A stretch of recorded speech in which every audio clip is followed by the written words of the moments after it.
Hello, everyone. My name is Jarrett Hubbard. I am the project manager for what's being known as Downtown Rochester Rapid Transit. You've probably seen my face a few times in these webinars. I know I recognize a few of the names coming that popped on in. So thank you for joining us tonight. I want to take a second here and kind of explain the purpose of this of the today's and tomorrow's webinar, which is because tomorrow's is just a repeat of tonight's. We've been talking, as most of you know, the community's been talking rapid transit or increase in frequency of high frequent transit for quite some time now. And even more so in this last calendar year, we've had several webinars about several different things. You may remember earlier this year, we talked about the difference between bus and rail and the different routes that we might be choosing. And then about springtime, we started changing the conversation and we talked about things like station locations and land use. And particularly about the land use, we started talking about the building heights around those station locations. And we even talked about bicycle and pedestrian amenities around those stations. We did have a kickoff kind of as a new phase of rapid transit has progressed. We did have a kickoff meeting webinar last month where we just talked general where we are with the project and where things are moving. Tonight's going to start kind of a series of different webinars, kind of really focused on kind of some more fine detail. And tonight's detail and tomorrow's, like I said, it's going to be repeated tomorrow, is really focused in on that user experience. Several of you have reached me, either called me, sent me emails, or even attended these webinars in the past and talked about, Jarrett, will it have X? Jarrett, will it have Y? Tonight, we're talking about those features. Tonight, we're going to delve into those features a lot more. And so we're going to start that process tonight with tonight's webinar. With that being said, let's take a quick look at the agenda. And I will start off with some basic Rochester Rapid Transit slides, many things that several of you hopefully have seen before, but if not, just a good reminder. We'll move in and start talking about the co-design process, which is, and I'll get more into that. I don't want to delve too much, preview that conversation too much. But then we'll start to talk about the design principles that we've been working with, that we set on up to try to give you the kind of the goals and purpose when we're talking about designing these stations and what they may look like. And then finally, in segment 4, we'll start talking about project scoping and what some of those user experiences might be and what those might look like for you. So let me take a second. I think we're all used to living in this virtual world and doing webinars, but just we will take 2 or 3 different times to pause throughout this presentation to ask questions, to allow you we'll be asked that you go ahead and raise your hand. I believe this is the feature that we'll use, and we'll try to go ahead and unmute you at those moments when we take those pauses and ask the questions live during the session. Additionally, the Q&A box feature is open. We do ask that you go ahead if you got a question in there. That's a good way of going about doing it, and we'll try to answer some of those questions verbally during those pauses if no one goes ahead and chimes on in.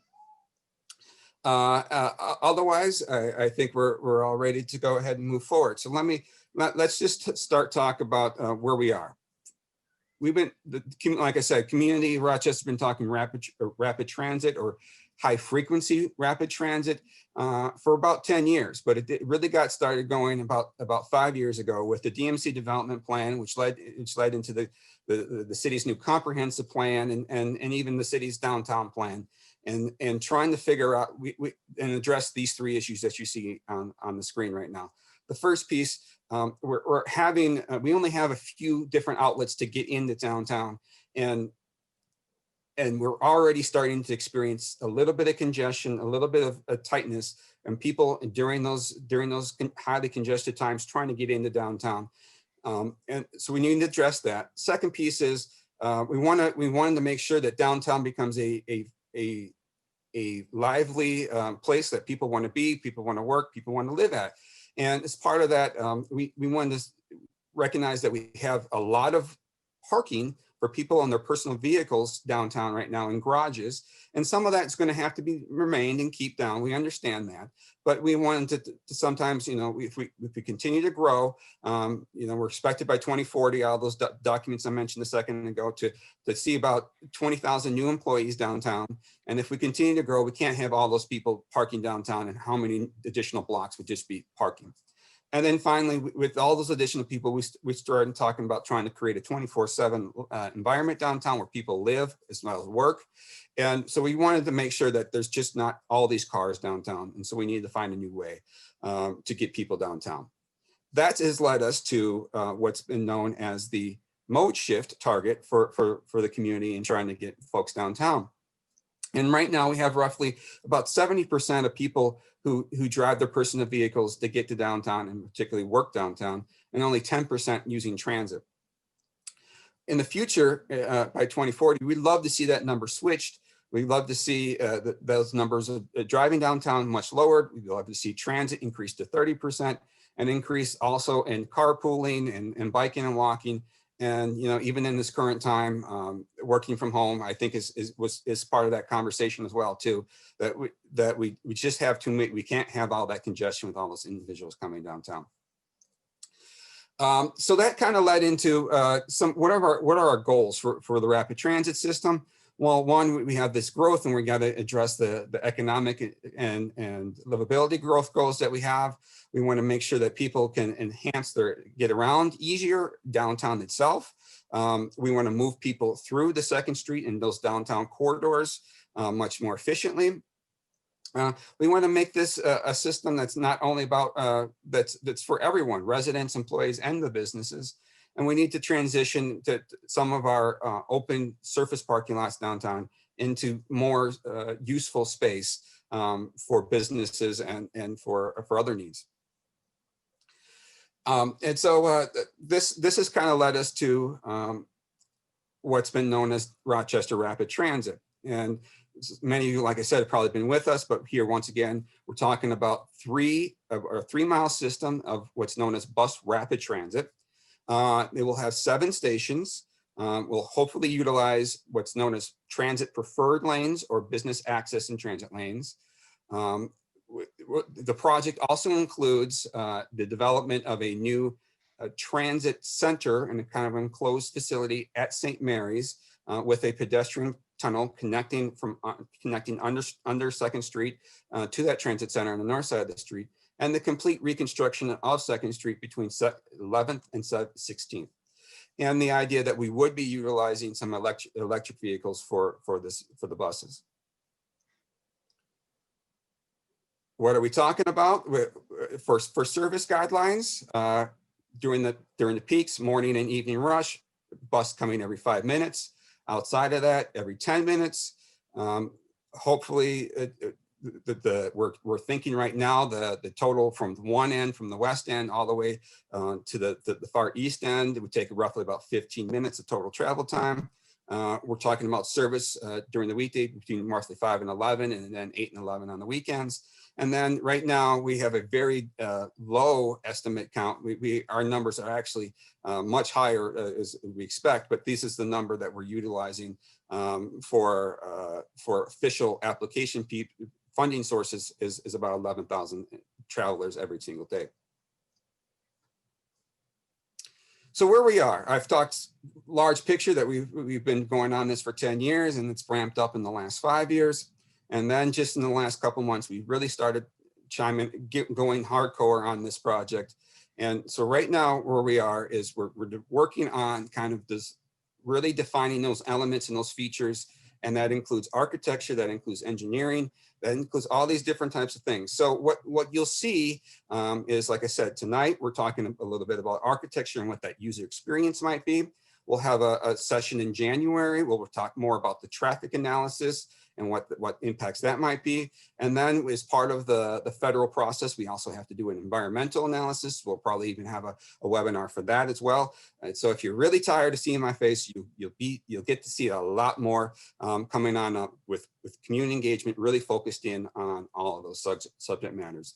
Once again, we're talking about construction late in 22, more like really big construction in 2023, with the hope we open service in the spring of 2025. So, through the agenda, I did quickly talk about we're utilizing a new idea, a new concept. It was kind of previewed for us with the DMC and the discovery walk process, but what's known as co-designers. This is a group of 10 individuals that we have brought on to the development team, community members made up of cultural backgrounds and diversity and ages and interests within the community to help us design this user experience, help us give us advice and direction on what the stations will look like. So big picture, bring in that community perspective, deliver, help us understand what the values of the community are, and help us talk through some of these events that we're talking about right now. Specifically, they'll help input and design principles, which you see here in a second. Some of the layouts that we're talking about, the architectural aesthetics, landscaping, and public art. So what are these 10 individuals? They're being brought on with us. They're meeting with us almost twice a month, with the exception of over the holidays. We're giving them a little bit of a break.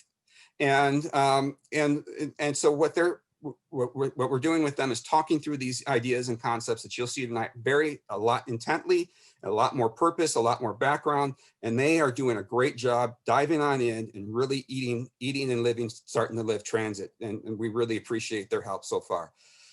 So far they've helped us go through the design principles, you'll see here in a second, start to outline some of what that user experience and scoping might be, and what the design of those stations might be. And hopefully we'll in the spring, we'll start talking about bringing a lot more of those ideas and concepts in future webinars that's decided. So your information, the things you tell us tonight will be given to these co-designers and will help develop that user experience and what these stations look like, hopefully over the next roughly year. All right. With that, we'll take one of our quick pauses to see if there's any questions right now that anyone might have over the general project before we dive on into some of the design principles.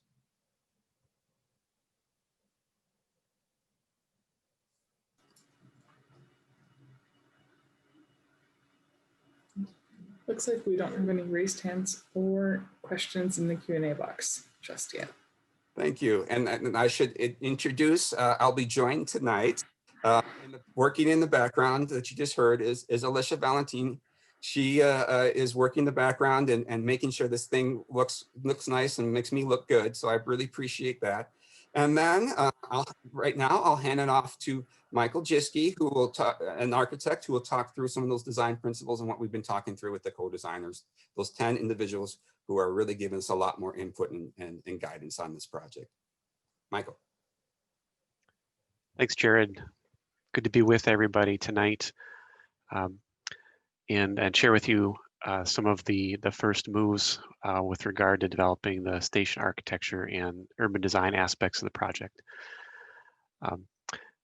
When we began to look at the project and get more familiar with the sites, we really wanted to dig deep, and as Jared has noted, the interaction with co-designers has really been instrumental in understanding the key destinations and key values of the community that we want to incorporate into the project design. So this first series of slides is going to take you through a series of principles that kind of underlie the design and will serve as a measure for us as we get a little further along. We can reflect back and make sure we're achieving the goals that we're establishing at the outset. Next slide, please. So this is going to guide our decision making for both aspects of the station design and the guideway design. By guideway, we mean the route of the rapid transit project from end to end. So The design team started by identifying the following themes, and then we sought additional input from the co-designers as well as stakeholders within the city, DMC, and the other local community through other outreach. Those 7 principles include equity, connectivity, accessibility, safety, comfort, sustainability, and aesthetic identity. Equity was the principle that has kind of overarching influence on many of the other principles, and was first and foremost on everyone's mind. An equitable transportation system is affordable, it promotes safe and inclusive communities, and it benefits all community members regardless of race, income, or ability. We heard from co-designers that to support this principle, we really need to have a consistent station experience. And terms like universal design are going to be something that we infuse in the design, meaning that people of all abilities, people with visual impairments, people with mobility impairments, people of all ages have the facilities that help them navigate the transit system and create a positive user experience. We heard that having spacious stations with adequate accommodations was important, and communication for people who don't speak English or can't read as well.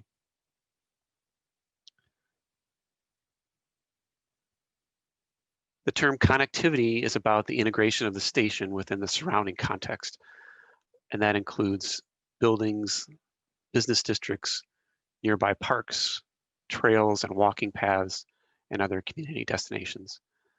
And our co-designers have been very helpful in letting us know what are the important destinations and valued places within your community, and starting to envision how the transit service is providing people better access to those destinations. Some of the priorities that were noted in our early discussions with co-designers were the importance of wayfinding, giving people guidance to get to stations, but also wayfinding to other community destinations in the nearby vicinity. Heard that we were looking for prominent station placement and identity, and then thinking through connections to the existing transit system and other routes is important too, particularly in central locations like St. Mary's, where other routes will continue to serve that area.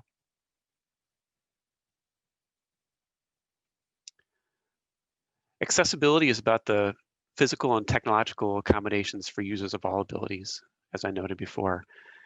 And we need to think holistically in how we approach that, considering visual, auditory, and tactile qualities of the station design elements. Pedestrian access is a key aspect of the station layouts. Pedestrian access means creating a clear path. It's about having gentle slopes, clear paths without obstructions. And this image here, which is taken from a station in Vancouver, I think provides a good example of how the transition from the adjacent sidewalk space to the station area is important to define with railings, pavement treatments, and signage to help people find their way. We heard from co-designers that creating universal accessibility is important, and easy, comfortable boarding. That has to also do with spaciousness, and as is illustrated in this slide, boarding a bus rapid transit bus is different than boarding a more typical bus. We are planning on a level boarding situation where we're going to be elevating the curb at the station areas higher than the typical roadway curb, so that the vehicle can align with that curb and people can roll or walk on off very easily.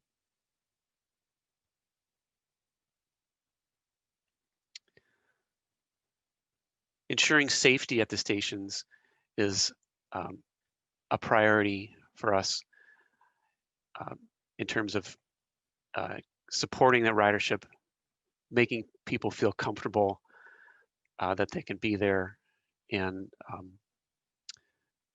increasing that that level of care that each station gets. So some of the things that we heard that are important in developing that safe environment are having it be a well-lit and visually transparent space, making sure there's adequate room to move around within the station area so that one can be aware of the surroundings and other people. We will have cameras that have video surveillance of the station. Sometimes just the presence of those reassures people and deters unwanted activity. We heard from co-designers some specific features that are really instrumental in that. Lighting again, but also emergency buttons that would be available to alert safety officers if need be. Cameras and signage as well. We've also talked about public health measures and the importance of maintenance and cleanliness in creating a safe environment. As we get a little bit further along the presentation, we'll talk about some of the options that we have to address some of those health measures. But the upkeep and care is an important aspect of creating that sense of safety around the environment.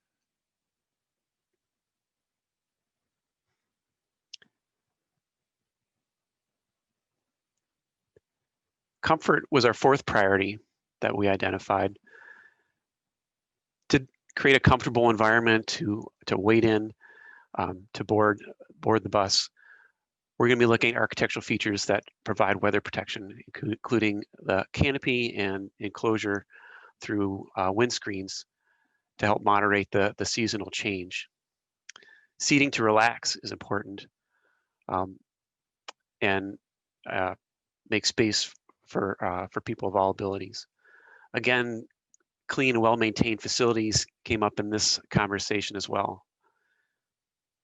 Through our co-designers, we heard that finding a good balance and prioritizing indoor waiting space was important. Providing different types of seating, whether that be within the shelter or outside, providing people options of where they want to be on the platform, so that whether it's a cold December day or a hot June day, you can find a place that's physically comfortable to wait. Definitely an emphasis on weather protection, and while we know that the transit environment sometimes feels exposed in the right of way, we're going to be looking at design solutions that do create a degree of enclosure. In addition to the architectural features, we'll be looking at using radiant heaters that help moderate that temperature in the winter, and then adequate ventilation in the summer to keep air moving is a way of doing passive cooling. And lastly, we're going to be exploring the potential for restrooms at transit centers.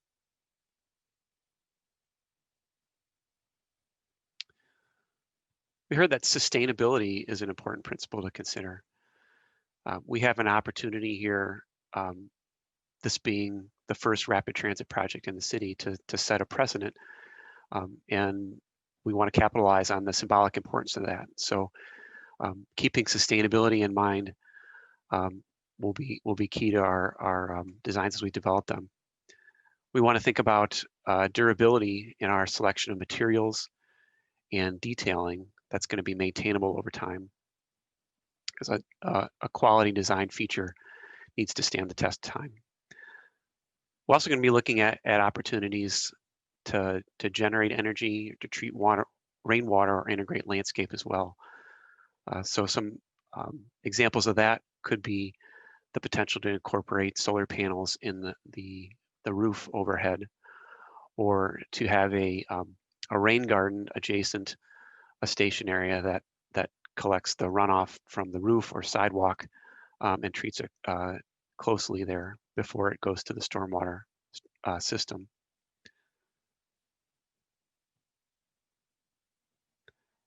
Last but not least, aesthetic identity is one of our key principles. The visual character, the architecture, and other station features are instrumental in creating a brand for the overall transit service and establishing a signature character to it. But it's also equally important to find a design that will fit into the different neighborhoods and express their own unique identity. So we've heard that creating an iconic design that stands out boldly is the approach we want to take to create additional recognition for the station areas and to help establish that brand. We're looking for a balanced design that takes advantage of the unique qualities of the surroundings, but also looks at a consistent approach that establishes that brand for the transit system. From the co-designers, we also heard them echo some of those same sentiments. And they've been instrumental in kind of helping us understand the different cultures and neighborhood characters that I think we're going to be looking to try to express through the architecture. We heard an interest in the potential for public art as well. And while current federal funding requirements don't permit funds to be dedicated for public art, we're going to be exploring a process for incorporating that, providing space for it, either through integrated elements in the station or providing space nearby in the streetscape. And then lastly, just to reiterate, looking for durable quality materials that are expressive of that local character. And I think this image here does a great job of illustrating some of the warmth that's and finding the appropriate scale that provides those different environments for people to wait in. Next slide, please. So we're going to pause there for a moment and take any questions before we move on to talking about project scoping.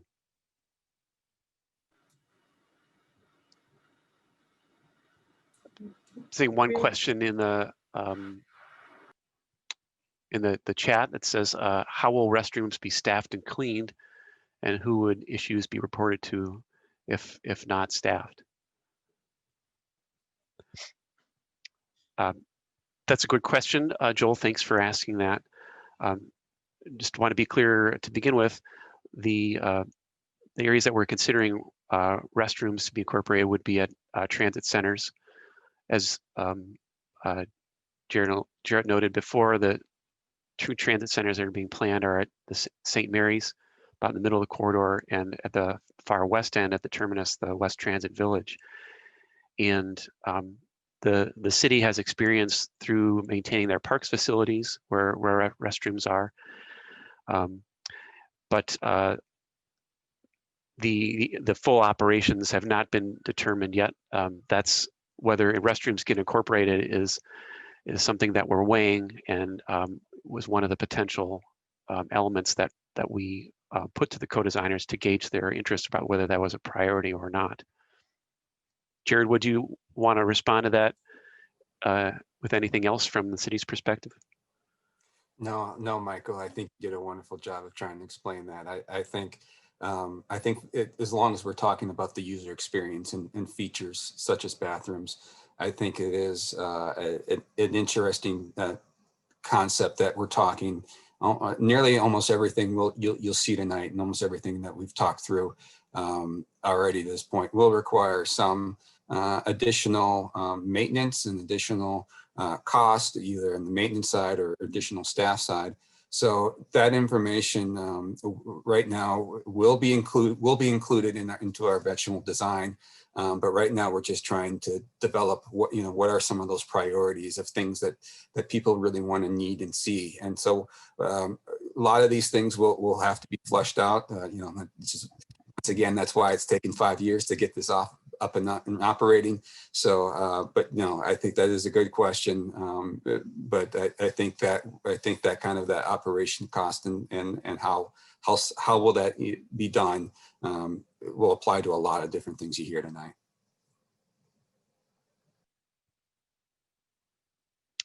See another question about will there be water filling capability at some stations? Paul, I think that's certainly a potential element that could be added, particularly at transit centers where we have interior space and a more tempered climate that we're going to create. Hold that thought, and we can come back to it as well later on, because we're going to be talking about a menu of options and different features that could be incorporated.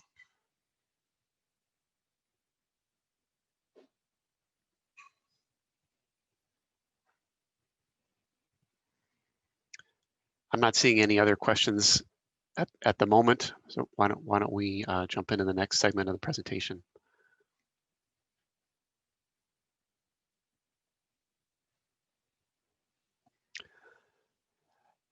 So what is project scoping? Project scoping is the prioritization and selection of features that'll be included in the project ultimately. And we're here up front at this early stage in the project to get your input today to complement the co-designer's input and city staff's input that we've been listening to. So we want to get your input and help create a shared vision for the project. We're going to reflect back on those principles. We're also going to balance that with technical requirements of the project and the budget as well. So as we kind of step through the next sequence of slides, I just want to point out a kind of a basic way that things are organized. It's our goal to start out to deliver a high quality transit service and facilities that support that. So we've identified a number of base features that are really our starting point. And these go beyond basic bus stops. There's a suite of features that's part of a BRT system and a station environment that are really instrumental in making that a quality environment to wait in, expediting service, and elevating it beyond basic bus service. We've also have a separate subset of potential features that would be considered upgrades or enhancements. And so part of our task at the outset here is really prioritizing those features and determining which ones of those will become part of the project scope as well. Ultimately, the input that we receive from you tonight and other sources will go towards the project management team that'll help define that scope. So we're going to look at 5 different categories of features, kind of take them one by one. First of all, the vehicle itself. Secondly, the guideway, the street environment. Then we'll focus on station platforms, transit centers at St. Mary's and West Transit Village, and then lastly, streetscape features, primarily focused on the part of the public realm that'll be completely reconstructed between 16th Avenue and 11th Avenue, just to the east of Highway 52. So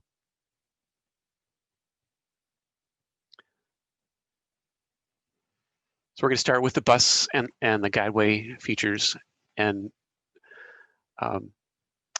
so we've just got this short list again of base features we want to make sure we cover so that everybody has a kind of a basis of understanding of what's assumed to be included in the project. And then tagging onto that, you're seeing some of the input that we've received from co-designers about other priority features that we're including now for consideration. So at a base standpoint, the project is approaching the route, the guideway, and looking at the configuration of the lanes within curb to curb, and reallocating that space on the edges to business access and transit lanes. And Jarrett showed a few visuals of those at the outset of the presentation. Those business access transit lanes are really instrumental in giving the bus a preferential running way and helping avoid the usage of the other lanes by regular traffic. We're also going to be looking at transit signal priority at signalized intersections. This is reliant on communication between devices on the bus and the signal system itself that helps cue that signal to give the bus green and an advantage to improve its running time. In most cases, our transit stops are going to be located on the far side of the intersection, which allows them to clear the signal first and hopefully avoid delay, and then be able to continue on their way as efficiently as possible. When we looked at one of the examples in a previous slide of a station platform, I pointed out how the bus was aligned with a higher platform area. So we're going to be looking at bus vehicles that have a low floor that enables that level boarding experience. And it's going to be an articulated 60-foot long vehicle that has expanded capacity beyond most vehicles that you see running now. It will have 3 doors, and the experience will be unique in that fares will be collected off-board through fare collection equipment, and people will be able to board each one of those doors, avoiding the kind of queuing in kind of standard boarding procedures at a front door where people have to use a card or pay by cash. So in that way, we're really improving the experience, making it more convenient and expediting the service. We know that also people are going to be combining their trips through walking or biking to arrive at the station and may want to take their bike with them. So there'll be bumper racks on the front of the bus at a minimum to allow people to do that. You're seeing that indicated in the image at the upper right there. Some ways we can enhance that were recognized by the co-designers were the potential to add red markings along the BAT lane. So the lower image at right, it illustrates how red pavement, which is kind of a standard across the country, can help make that lane more visible. We know that their general users are going to need some general users of the roadway, people in their cars, people riding their bikes, will need additional guidance about how these lanes are dedicated as well. So red markings will help with that. We also heard about a desire to have Wi-Fi service on the buses so that people can use their devices while they're in transit.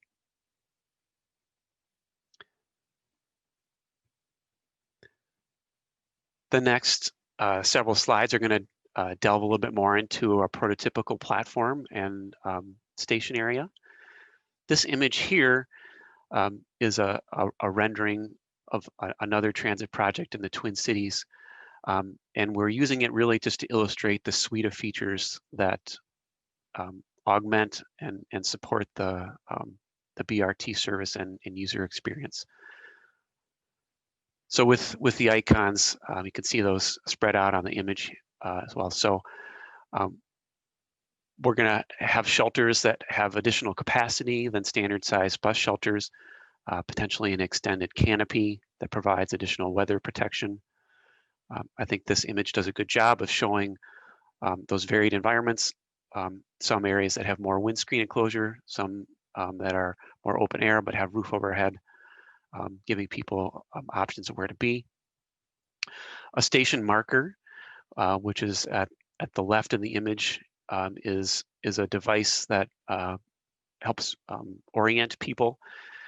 It also becomes a branding device that helps reinforce that system identity and communicate station name, and becomes helpful in orienting people on their trip. Platform pavement is there's some unique aspects of station platform pavement. You can see at the leading edge, there will be a continuous strip of detectable edge that, because we have the taller curb, we need to mark that, so that that'll be a feature. It's not unlike the metal domes that you see at pedestrian curb ramps. It is a tactile surface that makes people more aware that the edge is there. We can augment that by using other tactile surfaces at the door locations to help people recognize those 3 door locations that I noted before. There may be the opportunity for landscaping in the immediate areas, to use of natural materials to enhance the visual character of the surroundings, or be functional in terms of treating rainwater, as I mentioned before. Signage and information is really a key aspect of helping people navigate their way on their travels. There are going to be different types of signage that help support that. One key one is number 8, a variable message sign. So this would be a digital sign that could indicate when buses are arriving, or other information that through the transit services that want to get to passengers that are waiting on the platform. So up-to-date real-time information is clearly accessible.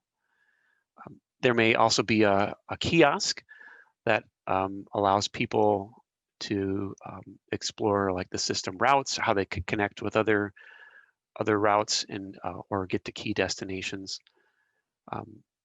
and that could work in conjunction with the VMS, the variable message sign.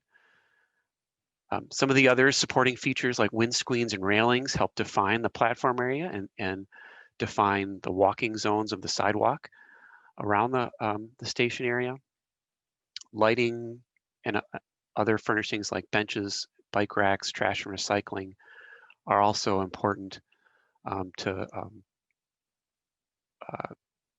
support that experience and add a level of comfort. And then lastly, artwork can be incorporated in the station features, either directly or nearby. So for instance, in this image, the back windscreens had a kind of unique architectural character that helps support and create a unique quality to the individual station. Next.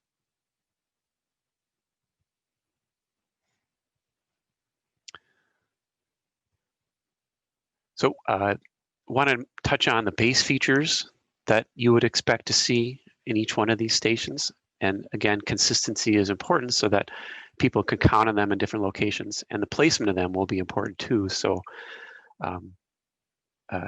we're looking at a standard size platform that'll fit within the sidewalk, where these features will be laid out in a consistent way. So there'll be a shelter, there'll be lighting within that shelter, considering that the extended transit service hours that Jared noted before, and seasonally, how we know that it gets dark early in the winter. Lighting is really key in creating that safety and comfort. I noted before, radiant heaters within the interior of the shelters, that level boarding, and off-board fare collection. There'll also be benches, railings, and bike racks. Some of those are examples of those are illustrated below. I touched on some of the other informational elements, like route information on a printed board. Each of the stations will be connected through a communications line that will allow audio announcements and the emergency telephone, and then trash and recycling receptacles as well, so that we can keep litter in its place, keep them cleanly and well kept. On the next slide are some of the priority features that the co-designers identified that we're considering incorporating in the station platform areas. Again, as I noted before, accessibility, universal design is one of our key principles. So in that spirit, treatment of the surface of the platform through using the warning mat and potentially even using tactile routes on the flooring to help people with visual impairments find their way from the sidewalk and the surroundings to wait in a safe place and be able to board the bus are things we're going to explore.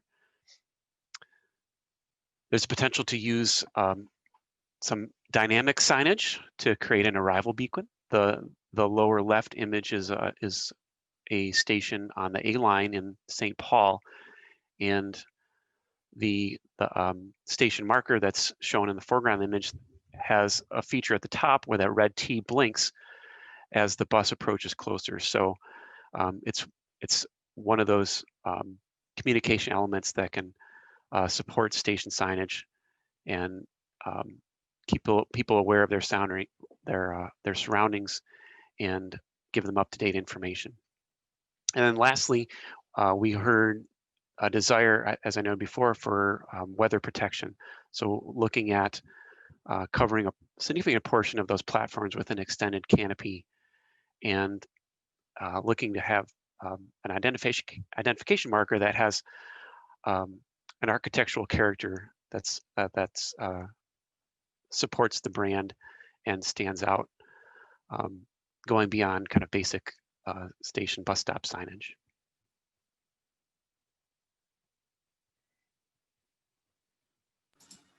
We have a couple of questions, so maybe we pause for a moment.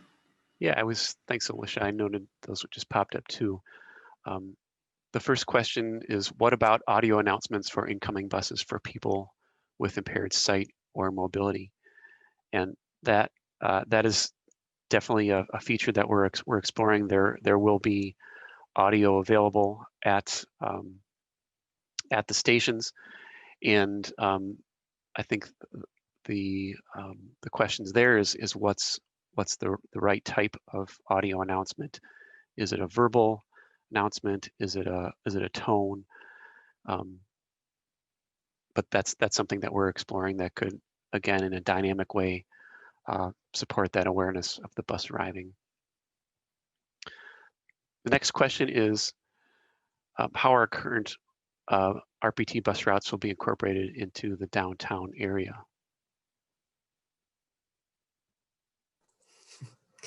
Okay, Michael, I think you're looking at me to take this one. The good question, Paul. The answer is we're still working on that. Starting here, starting in the new year, 2021. Every 5 years, every transit service across the country has to go through a whole design and operations plan. And RPT will be starting there. We'll be kicking off their review and document here next year. So short answer is we don't know at the moment. We will be working through that with them. I know for a fact that as part of that, there will be additional engagement, public engagement with that plan and what the new routes may look like. The next question is, the canopy doesn't look very helpful with wind, but a barrier on the prevailing wind side would be helpful at least. I think April, you're hitting on a good point that certain aspects of the architecture serve different functions. And I think the image here illustrates some of the things that we'll be weighing. And that's like what's the right amount of enclosure to create on the platform, Is it 25%? Is it 50%? Is it 75%? And by enclosure, I'm kind of referring to that the glass central feature in the image that you're seeing here from a station in Calgary. The area that's underneath canopy only certainly has more exposure to wind. It's going to be providing some solar protections, some rain protection. But we're looking for the right balance, and be interested to get others' input on what's the right balance, or if you have inputs or insights as in your own use of the transit system about do you like to wait inside? Do you like to wait outside? That input is useful to us as we try to find that balance.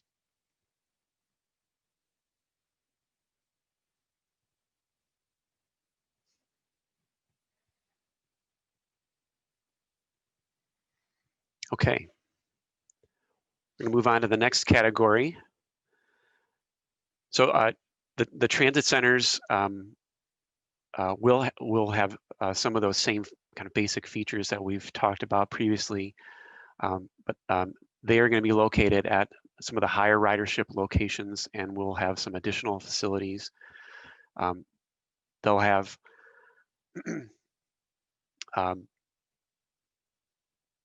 potentially, well, they'll have an information station and a route information board that helps not only identify the rapid transit service, but also those connecting routes, as I noted before, so that when one's trying to navigate through the system, they have the right information at hand.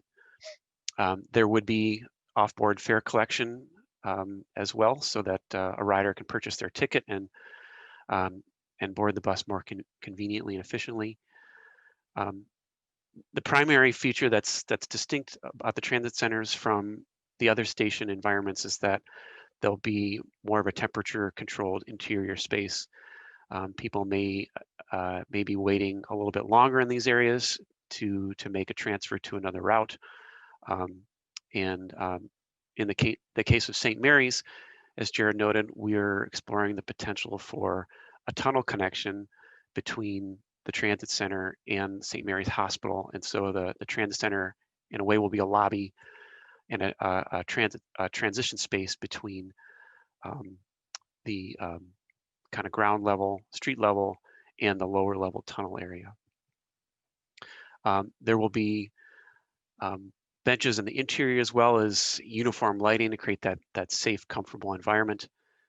Some of the other safety features like emergency telephone and video surveillance, as well as trash recycling receptacles.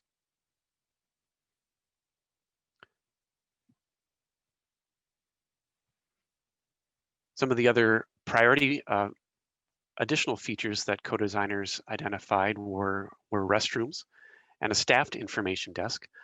And that's something that we'll be exploring with the city about the potential operations of that and the value of that. There could be other types of maps and route information. A tactile route map would be a map where somebody that's visually impaired would be able to touch and help kind of navigate their way from one place to another. So it goes beyond a digital display or a flat map in a display case that people may be more familiar with. There could be, like as noted before at the stations, automatic audio announcements, particularly where somebody is waiting in the interior and wants to awareness of when a bus is approaching.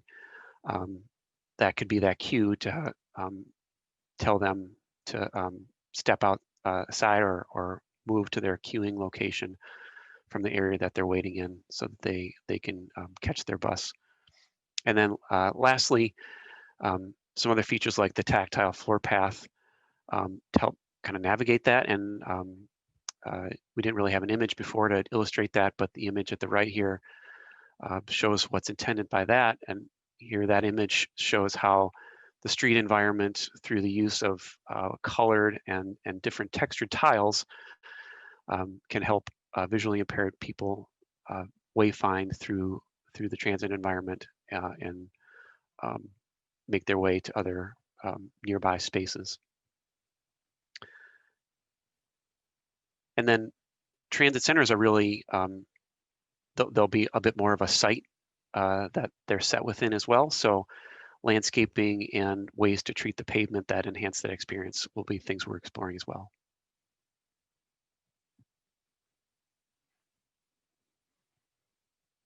I'm not seeing any questions, so I'm going to jump into the last category, and that's the streetscape.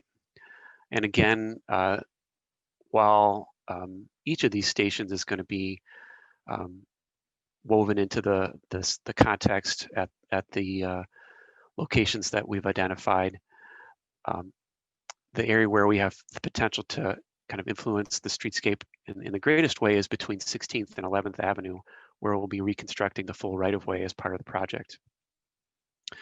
So the image at right is an image from 2nd Street that illustrates some of the other kind of signature streetscape features that that the city has invested in recent years and really help create that quality environment for pedestrians and other users of the street.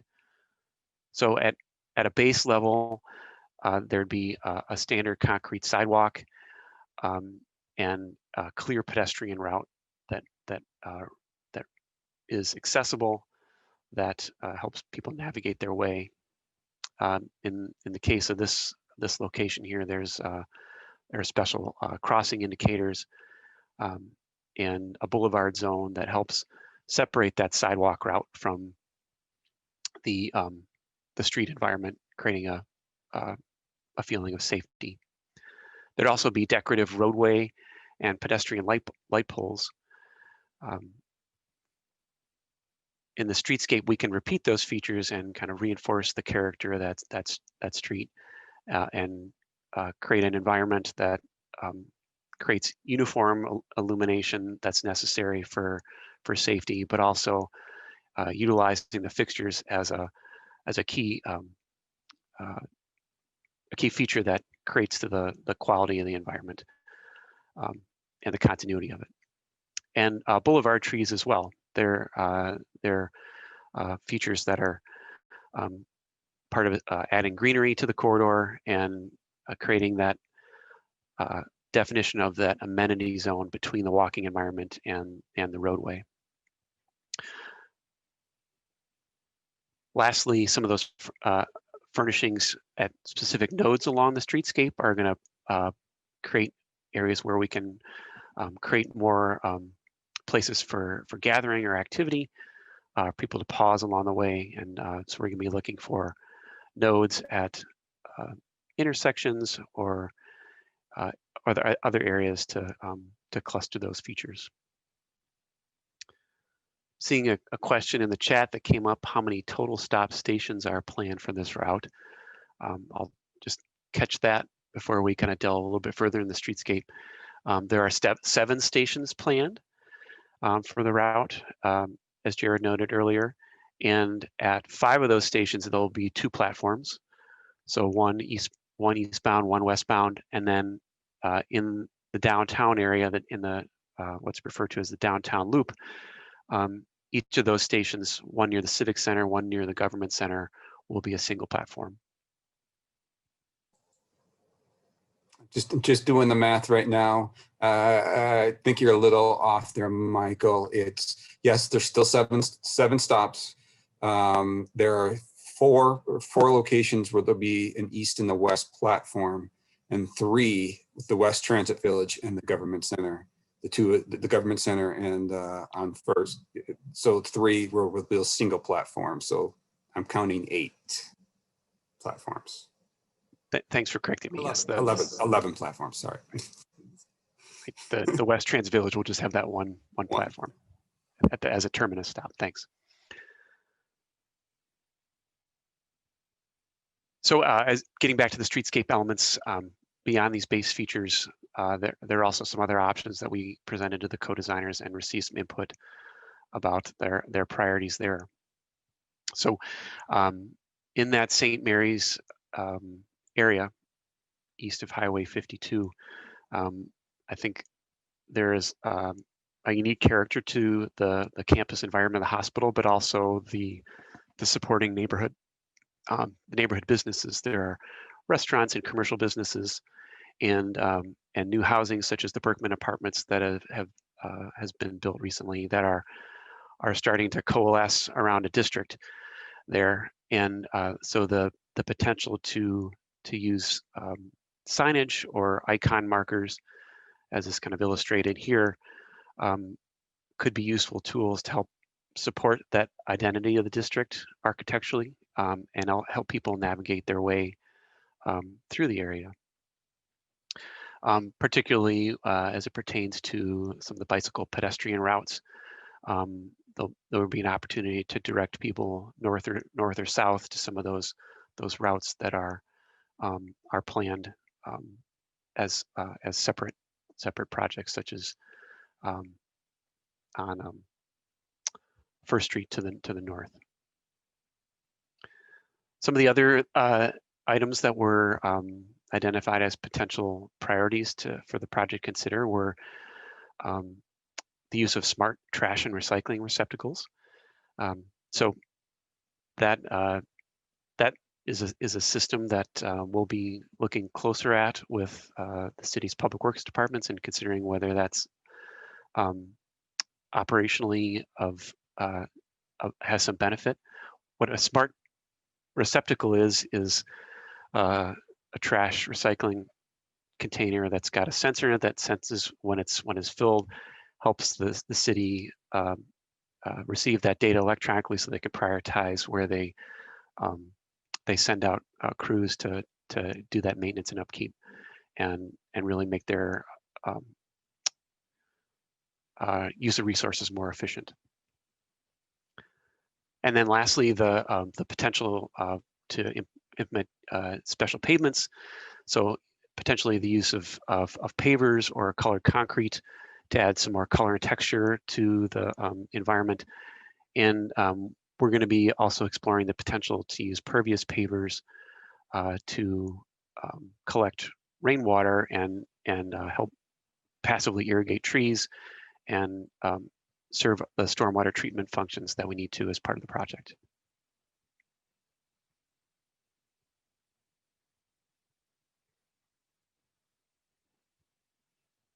I hope that's been helpful to kind of discern between what are some of the base features that are part of the project and potential additional features.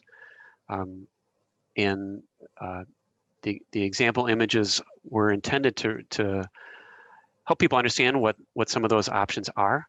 As noted earlier, we are at a very early point in the process.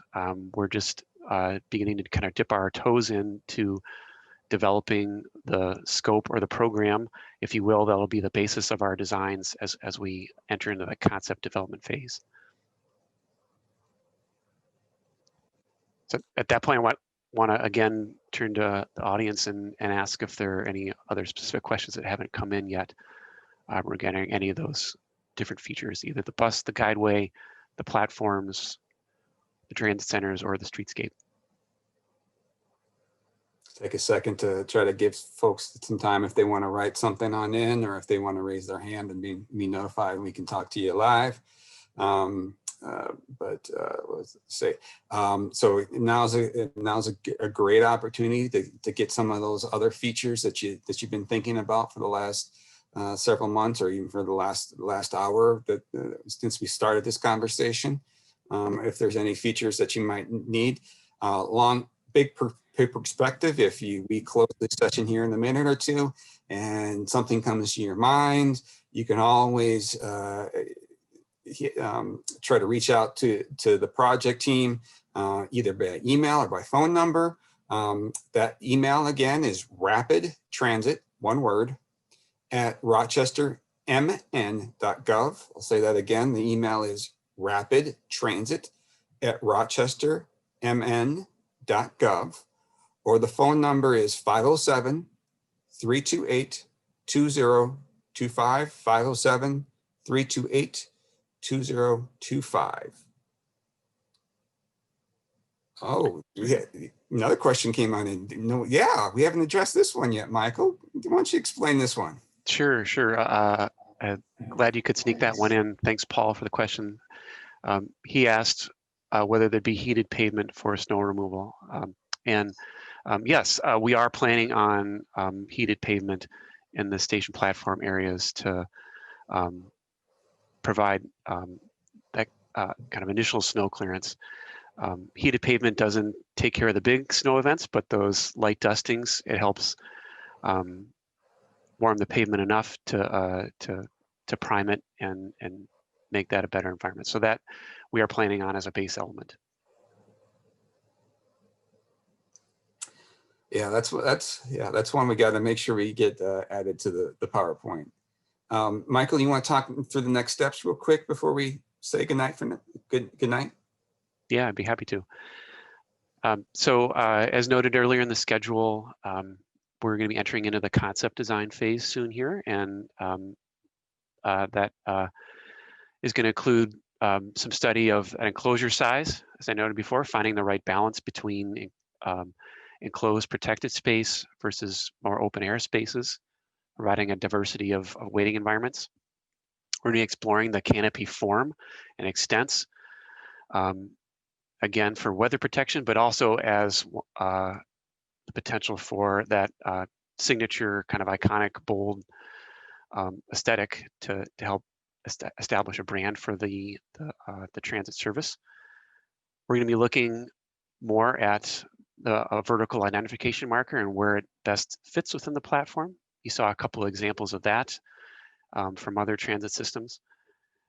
We're going to be looking at those different primary architectural features in conjunction with how the station actually functions. And key to that is how pedestrians circulate and that boarding function of actually getting on the bus. So keeping clear, open pathways is kind of instrumental to the design. And then lastly, we're going to be tailoring the scale of the station to kind of balance that desire to stand out, make people aware of it, but also fitting the surroundings and not overpowering them. Later next spring, the follow-up step will be to do a little testing. And what we're anticipating doing is out there on site and in one or more locations, we're going to be developing an approach to mock up a station so that we can go beyond the drawings and the visualizations that we're going to do as part of the concept phase, so that in conjunction with you, the public, we can walk around it, see how it fits and feels, and see how the size of things we've allocated space to fit within the surroundings. So that could include looking at the sidewalk we're planning or marking out the boundary of the platform and the potential shelter location, indicating some of the features. It's not going to be the real thing, but we're going to explore ways of helping the designs be more tangible and give them a test run.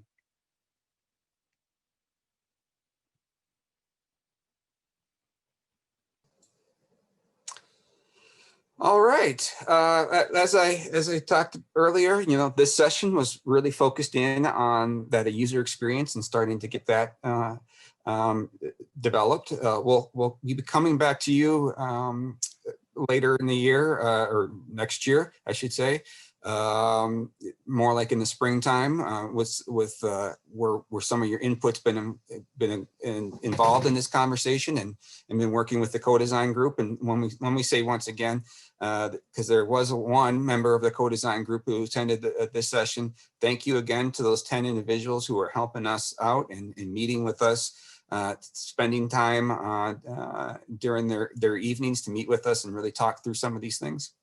But next month, or we're going to take December off for webinars, but our next webinar will be in January. We'll have 2 different sessions of the same presentation once again at noon and at 5. And that one will be heavily focused in on on traffic and information coming on out that with those preferred transit lanes. We'll be talking through that with you. So please, hopefully we'll have that on up in the next week or so to go ahead and register for those dates. And then we are looking at doing another event, a webinar back in February, where we might be talking just general project updates again, where we stand in the process. It is our goal right now to try to do one of these a month. And like I said, it'll be our focus and direction might be a little different each month, but we want to still make sure we're communicating with the general public as much as we can. Once again, I think thank you for all sticking through tonight, and sorry for taking so much of your time. I really appreciate it. If you got any more questions, once again, email rapidtransit@rochestermm.gov or phone number 507-328-2025. That's 328-2025. And thank you for coming tonight, and look forward to speaking with you again in the future.